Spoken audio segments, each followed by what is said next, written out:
The fake anger of Neandergate shows how desperate Republicans are to keep the base riled up.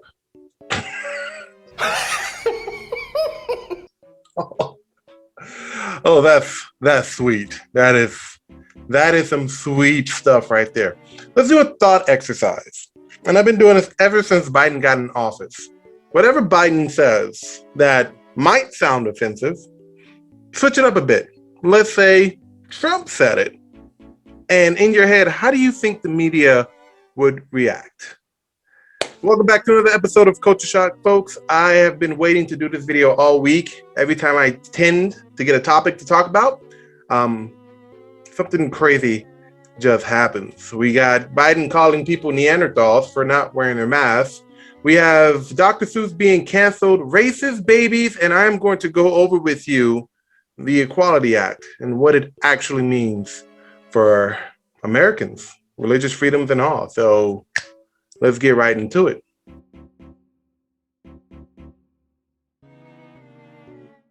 First, we're going to jump into this opinion piece from the Washington Post.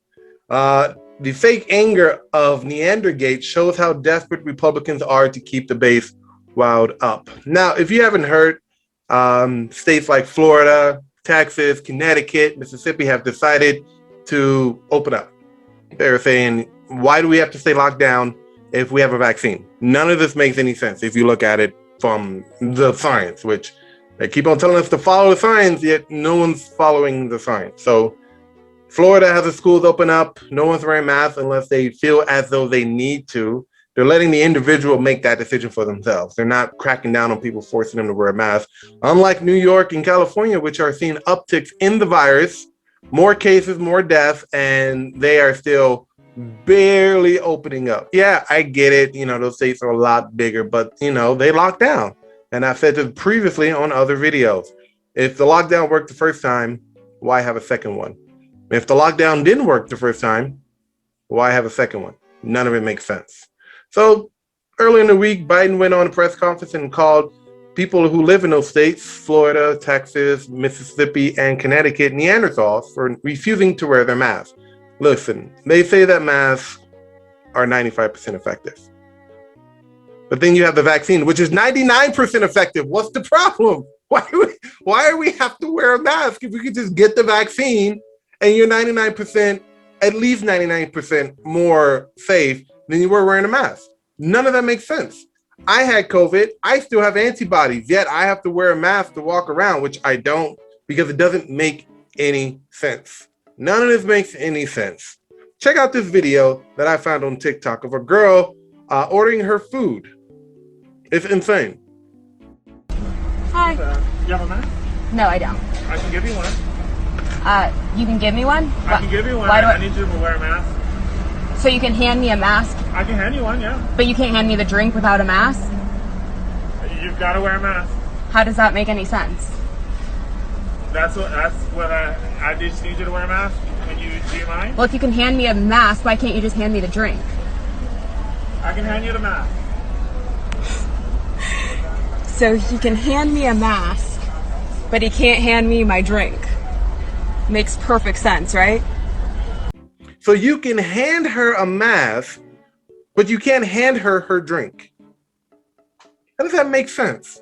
None of this makes any sense. Anyway, let's jump into this article from the Washington Post from James Hochman.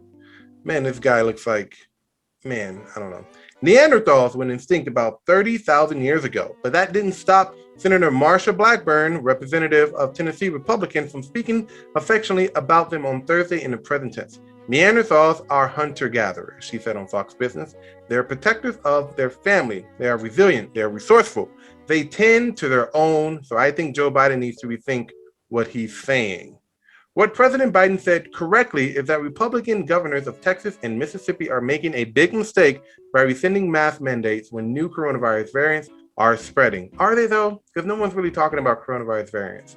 Maybe they are. Maybe I missed it. But again, Florida, they locked down. They didn't lock down. They remained open throughout the entire pandemic. Now, take into account that Florida has one of the oldest populations out there. A lot of old people go to Florida to retire, yet Florida is ranked 27 in deaths per capita and New York is ranked number 2, where New Jersey is ranked number 1 actually, and they locked down. So again, you got to get the facts right if you're going to go this route. Continuing with the article, conservative media figures and their GOP guests rushed to strip the president's comment of context and that's rich. To strip the president's comment of context. You know how many times they did that with Trump? They did it over and over and over. Oh, there was good people on both sides. Cut it off. That's not what he said.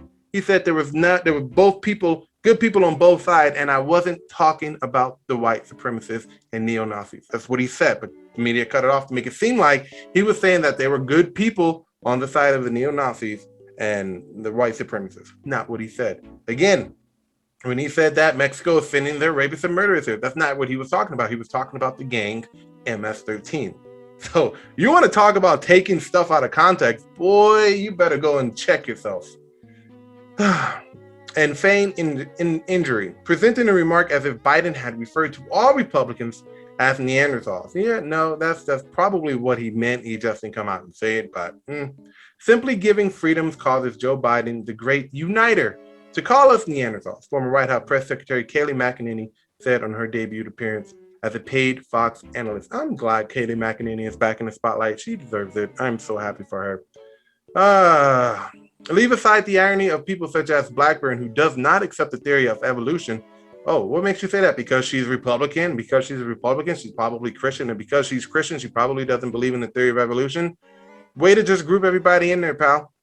Way to just group everybody in. See, this is the thing with Democrats and the woke. They know that we're powerful together, yes. But as individuals, we are stronger. If we're individuals and we think for ourselves and we have certain values and likes and dislikes and anything that makes us different from each other, they're afraid of that. They want to group you in with everything else so that way they can just herd you without saying. So if you're a Republican but you believe in gay marriage, they don't really care about you believing in gay marriage. They just care about the fact that you're a Republican. That's what they do. Expressing performative outrage on behalf of an extinct species whose very existence she rejects. Further irony, evidence suggests that viruses thin the Neanderthal population and they went extinct after failing to adapt to the changing climate. This is this is an op-ed. None of this is taken as fact. Keep that in mind. This is an op-ed, and of course you guys can go ahead and read the rest of the article and put it in the description below. But yeah, go take a read yourself because this article is wild. All right, now getting to the meat and potatoes of this week. It seems like every week they're starting to cancel something. The week before was they tried to get rid of Mr. Potato Head. Now, last week, they canceled Dr. Seuss. And I bet you're wondering, why did they cancel Dr. Seuss? Or just in case you've been living under a rock, which half the time I wish I was, they canceled Dr. Seuss because of harmful material in 6 of their books. So 6 of their books have been pulled off the shelf. They are not being able to be printed or published. They've actually started pulling them from libraries, and anybody who have a copy of one of these 6 books or all of these 6 books are banned from selling it on eBay. Amazon is probably not far behind. So here we go. Dr. Seuss is canceled. He's joining the ranks of Mr. Potato Head and the Land O'Lakes Indian, Aunt Jemima, Uncle Ben, all those guys. Paw Patrol, he's up there now. So poor Dr. Seuss. This one is from The Guardian. It's a moral decision. Dr. Seuss books are being recalled, not canceled, expert says. Okay, so just this title alone, I have a few questions. One, recalled, not canceled. They're not being recalled because there hasn't been any news of them being re-released after they've been changed. The whole point of a recall is to return an item and the manufacturer fixes it for any defects and then gives it back to the owner. From what I've been told, Dr. Seuss have been just not publishing anymore. Now, if they go back and take out the quote unquote offensive material that are in these books, then I guess so. But then who would want to do that? Who would want to read a book after you just kind of took out what made it Dr. Seuss? Now, I'm not saying that whatever's in there was harmful. Me personally, I've never read a Dr. Seuss book and decided to join a KKK. I mean, I don't think anybody on the face of the planet has read a Dr. Seuss book and said, hey, go give me my torch and a hood. I don't like Asian people anymore. I don't think anybody's ever done that, ever in life. In the whole span of the multiverse, I don't think that happened. I don't think Hitler picked up a Dr. Seuss book and said, I'm going to kill 6 million Jews. I don't think that happened, okay? But, this is what it is. This is where we're at today as a society. No, you're not living on a different Earth. You are still on Earth, on this prime universe. I'm slowly thinking about just leaving this universe behind. Just fuck it. Get out of here. Okay, this article. A leading expert on racism in children's literature.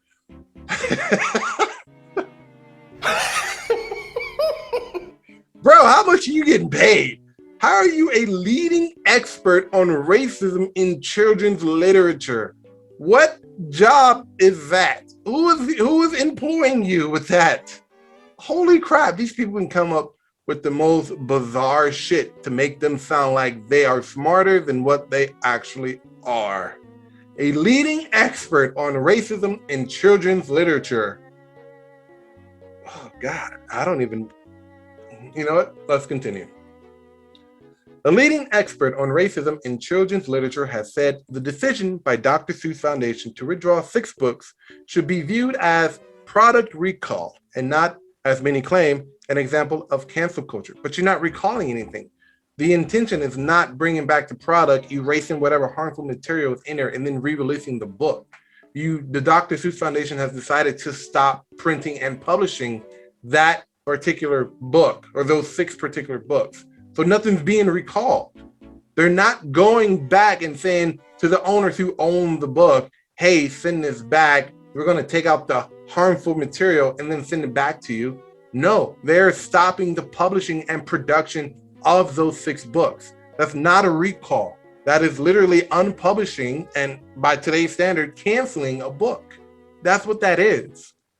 Philip Neal, a professor of English at Kansas State University, is the author of Was the Cat in the Hat Black?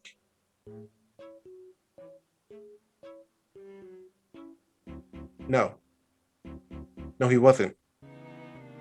He was a cat. Just a cat.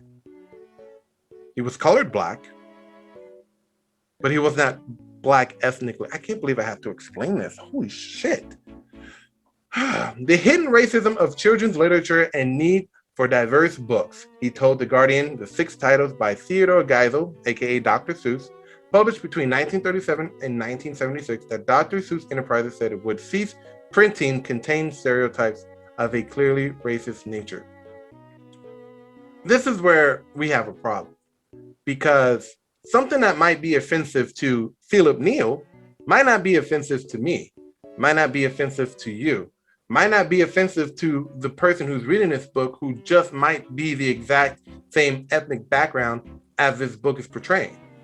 So who are these people who have the right to tell us what is deemed racist and what is not? So now these people have decided that these books are racist because they have stereotypes in them. But who gets to decide that? Who gets to take an intellectual property that, by the way, the Dr. Seuss Foundation at this point did not write or create, even though they have the copyright, power to do that, but they don't have the power, or I wouldn't say the power. In my opinion, I don't think they should have the right to just cancel something that's been around for 80 plus years. Do you? I don't think so. I don't think that's right, in my opinion.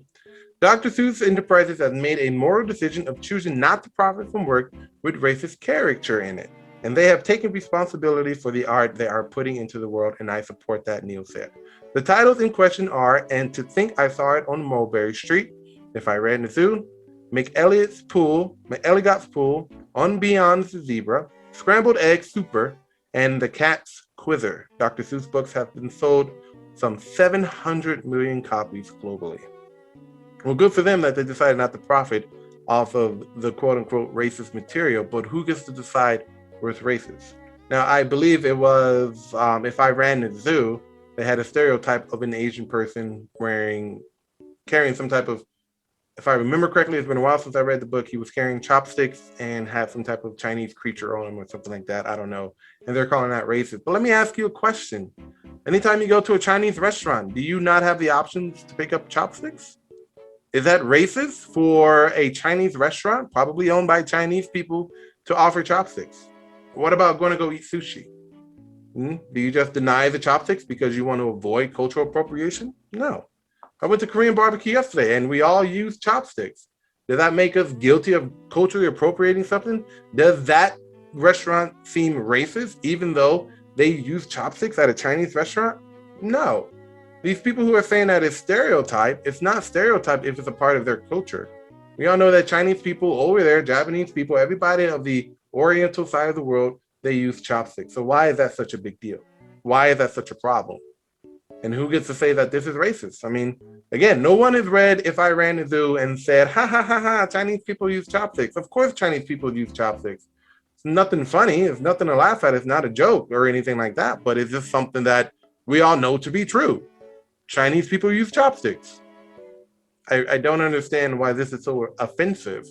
You know, you're trying to, you want people to be diverse in their cultures here in America. You want people to experience other cultures, yet you're slowly starting to just pick away at what you call stereotypes and races at people's cultural differences. Chinese people use chopsticks. They also eat rice. Is that racist? No, it's a fact. I know a lot of Asian people who eat rice on the daily basis. It's not racist at all. They say black people like chicken and watermelon. Listen, where are all these people that don't like chicken and watermelon? I like chicken. I like watermelon.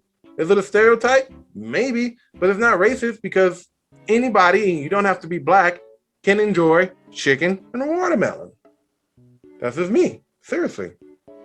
After this week's announcement, amid uproar equally stoked by conservatives in the media and Congress, Dr. Seuss' book swiftly dominated sales charts.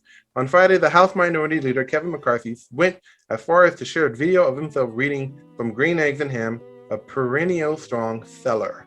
I think I like Dr. Seuss, so I started to read Green Eggs and Ham, McCarthy said, inviting viewers to respond, if you still like him too. Well, there's other Dr. Seuss books out there.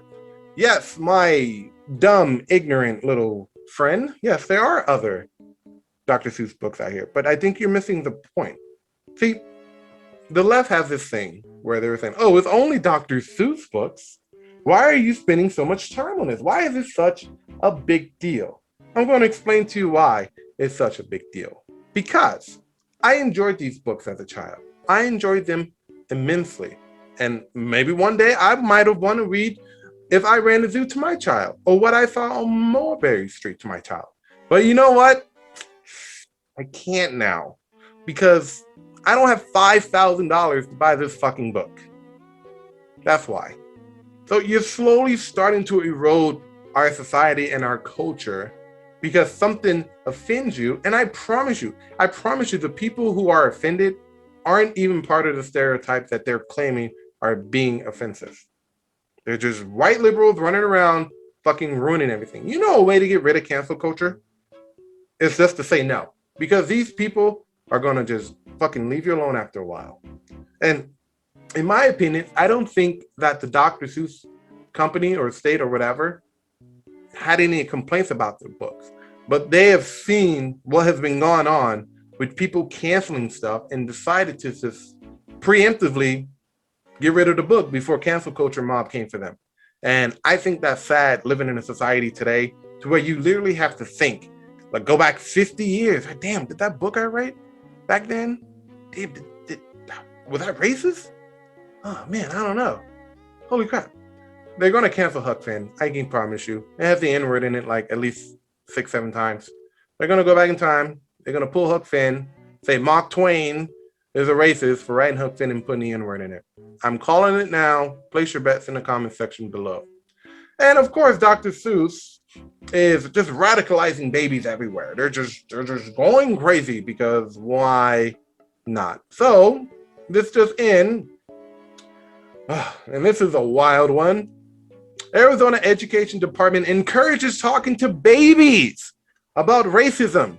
Says 3 months old can be racist. by Michael Lee.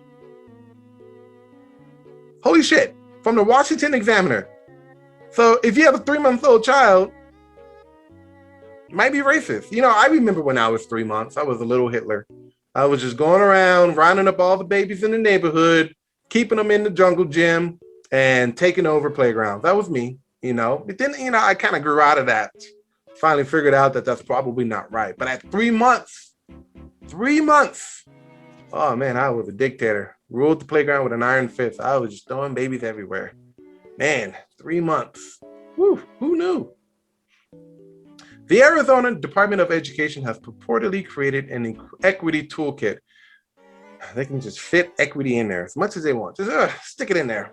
That teaches parents how children as young as 3 months can develop racial bias and encourage parents and teachers to talk to young children about race. I'm sorry, but I don't know at 3 months if a child can fully understand anything.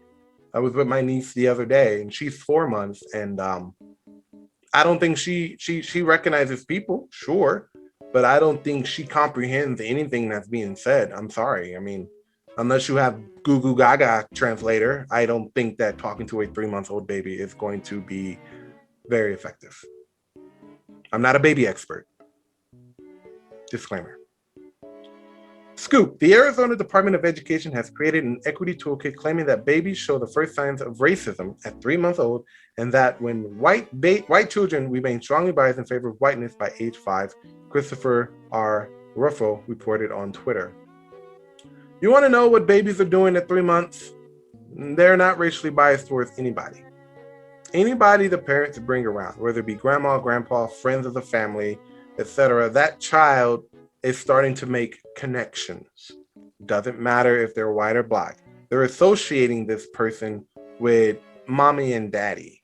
I've had tons of other babies that are, you know, my friends' kids call me daddy, or my wife call her mama, because they're taking those features from their parents and they're making connections in their head. This person looks like this person looks like that. That doesn't mean that they're racist. I can't believe, again, I can't believe I have to explain this to adults, to tax-paying adults. Babies can't be racist.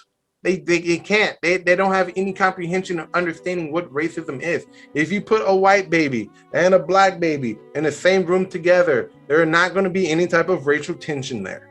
I can almost 99.9999.01 guarantee you that that is not going to happen. You can put people in the same school as old as 5. Kids don't see race. Kids see that they can make friends with just about anybody, and that's what they do. That's exactly what they do. So to sit here and say that 3-month-olds show a racially biased, no. They may associate their parents with other people. If your mom looks like somebody else, or if your dad looks like somebody else, but that goes across the spectrum of any ethnic background. Black baby might associate another black dude as daddy, and same with mom. A Mexican baby might associate another Latina lady as mama. That's what they do. It doesn't make them racist, you idiot. Ugh. I can't believe I have to explain this. An infographic included with the tweets above show how children's racial attitudes evolve from birth to age 6, with newborn babies showing no racial preferences, but starting to develop one as easily as 3 months. It must be those damn Dr. Seuss books. Those damn Dr. Seuss books just radicalizing babies and catching those racist babies in the act. I see what you're doing here. Ugh. Everything is stupid.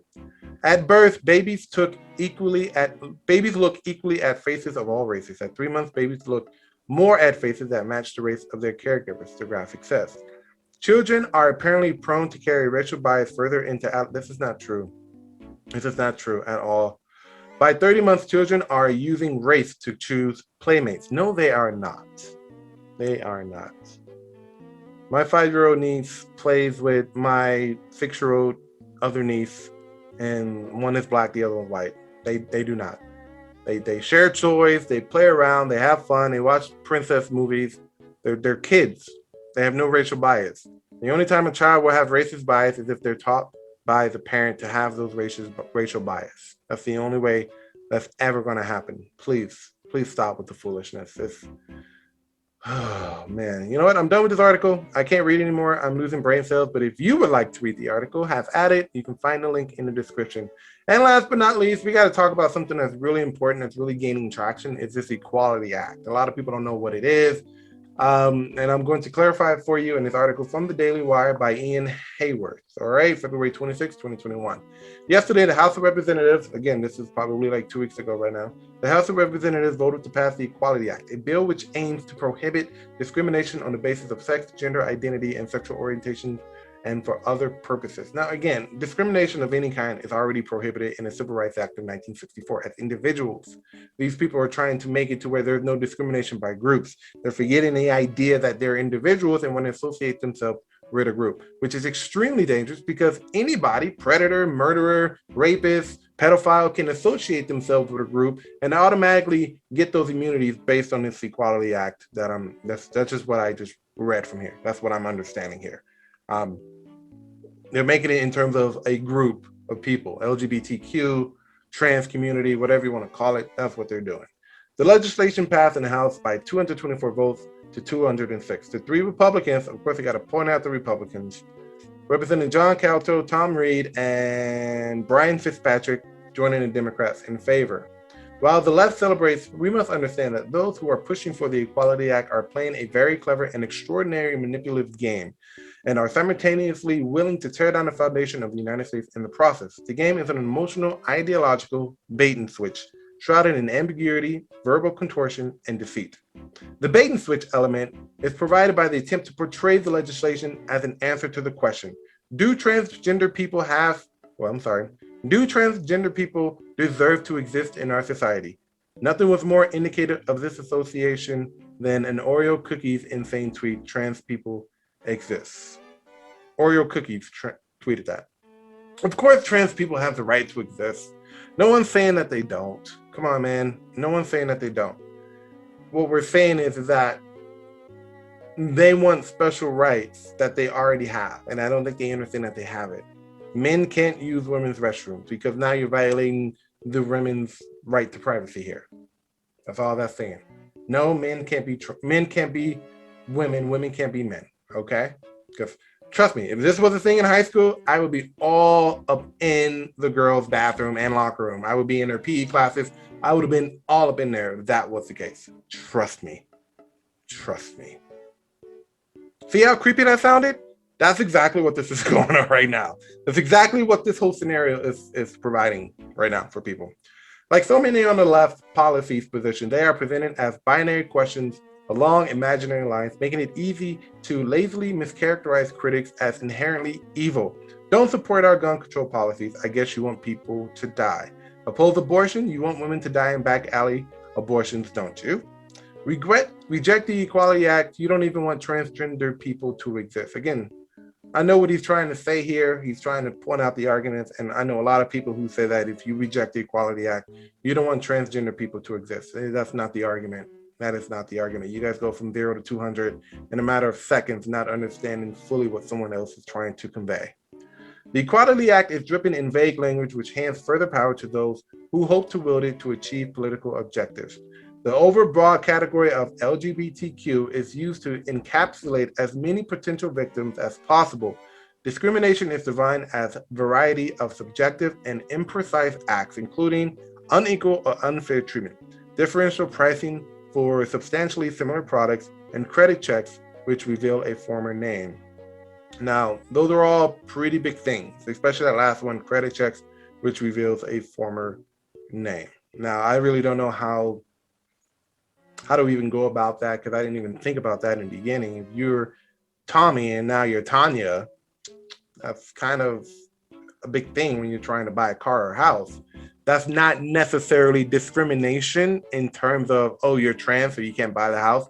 That's just a matter of you changing your name and maybe not changing it legally through all the mediums. So people are kind of taking that and saying, oh, that's discrimination because I couldn't get an apartment because my name is actually Tanya, but I used to be a man and my name used to be Tommy. I mean, anybody with a brain can just figure that out, that it's not discrimination. It's literally a matter of are you who you are, or who you how can I say this? Are you who you say you are? That's what that is. This language, alongside countless other examples, is deliberately used to move into the left's preferred arena of judgment, where one intent and context are meaningless details which fade into insignificance beneath the shadow of one's lived experience. Then, words themselves are manipulated to further these objections. Public accommodations are expanded to include retail stores, online retailers, stadiums, and transportation service providers. The word stadium is replaced by stadium or other place of or establishment that provides exhibition, entertainment, recreation, exercise, amusement, public gathering, or public displays with any establishment which provides a good, service, or program now deemed an appropriate target of anti-discrimination controls. Last time I checked, nobody was banned from any of those things. But the Equality Act is trying to sort of, I guess, bend the rules in other people's favors. Again, and I'm just going to summarize this article for you. A lot of people's religious freedoms are at stake here. And this is a prime example. Let's say, for example, a Christian church. Trans person goes to a Christian church. And let's say they want to get married.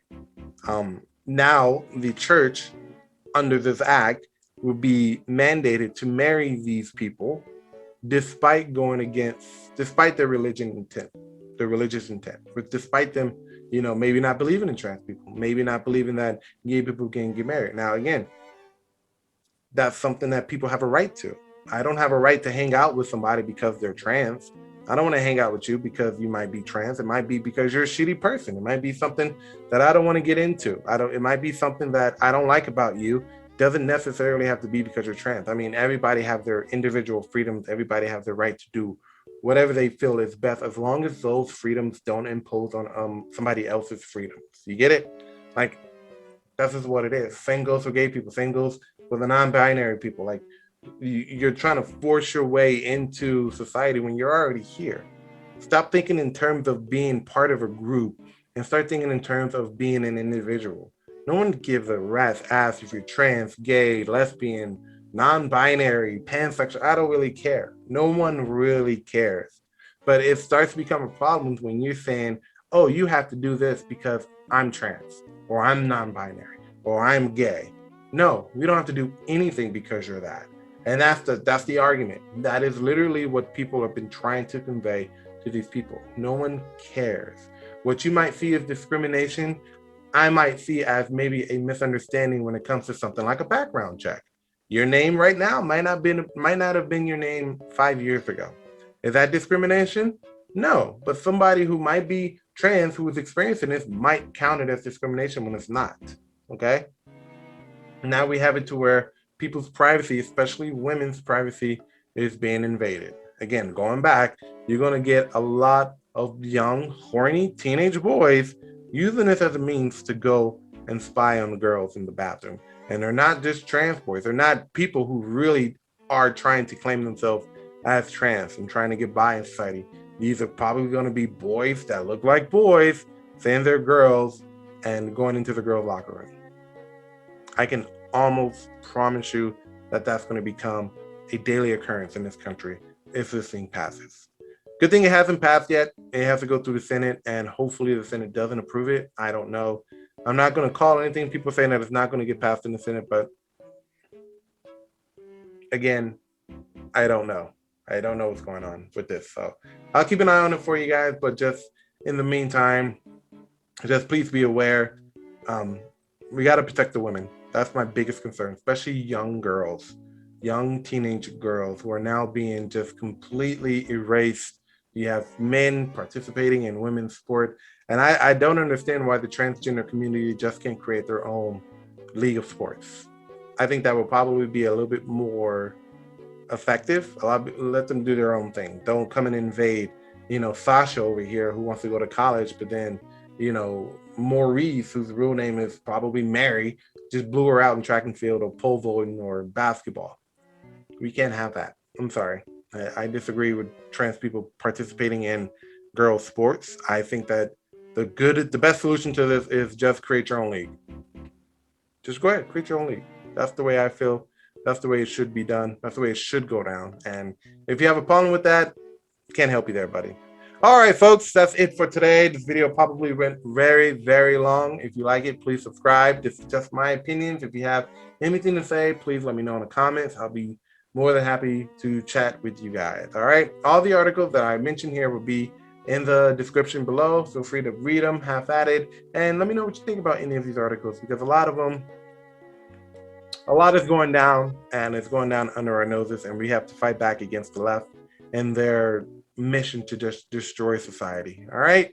So I'm Will at Heroic Studios. I will see you guys later. And if you want, go check out my 3D printing side of things on the same channel. I made my motorized Iron Man helmet right here. So go check that out. It was a lot of fun, and I'm about to go and do a lot more of that. So please enjoy yourself, and I will see you guys next time on another episode of Culture Shock. You guys enjoy your day.